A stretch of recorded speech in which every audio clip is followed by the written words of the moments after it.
হর হর মহাদেব। শিব ঠাকুর বা ভগবান শিব মহাদেব, দেবাদিদেব এর জন্ম নিয়ে হিন্দু পুরাণে সাধারণ জন্মের মতো কোনো সুনির্দিষ্ট মানবীয় বা দেবীয় প্রক্রিয়া নেই।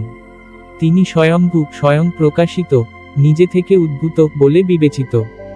অর্থাৎ কেউ তাকে সৃষ্টি করেনি, তিনি অনাদি অনন্ত, সৃষ্টির আগেও ছিলেন এবং প্রলয়ের পরেও থাকবেন।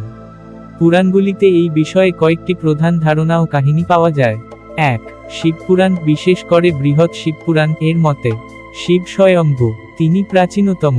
ত্রিদেবের ব্রহ্মা বিষ্ণু মহেশ্বর মধ্যে শিবই প্রথম।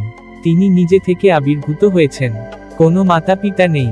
যখন কিছুই ছিল না, তখনও শিব ছিলেন। সৃষ্টি স্থিতি সংহারের চক্রে তিনিই মূল শক্তি। ২.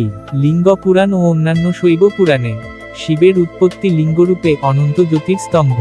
ব্রহ্মা ও বিষ্ণুর মধ্যে শ্রেষ্ঠত্ব নিয়ে তর্ক হলে হঠাৎ এক অসীম আলোর স্তম্ভ, জ্যোতির্লিঙ্গ আবির্ভূত হয়।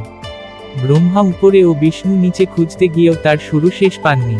এই স্তম্ভ থেকেই শিব সাকার রূপে প্রকট হন। এটি তার অনাদি অনন্ত স্বরূপের প্রমাণ। ৩. বিষ্ণু পুরাণ ও কিছু অন্যান্য গ্রন্থে একটি কাহিনীতে বলা হয়েছে ব্রহ্মা তপস্যা করছিলেন সন্তানের জন্য। হঠাৎ তার কোলে এক কাঁদতে থাকা শিশু, রুদ্ররূপে শিব আবির্ভূত হন।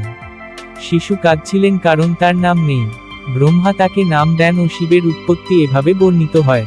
এটি শৈব মতে প্রধান নয়, বৈষ্ণব দৃষ্টিভঙ্গি থেকে বেশি আসে।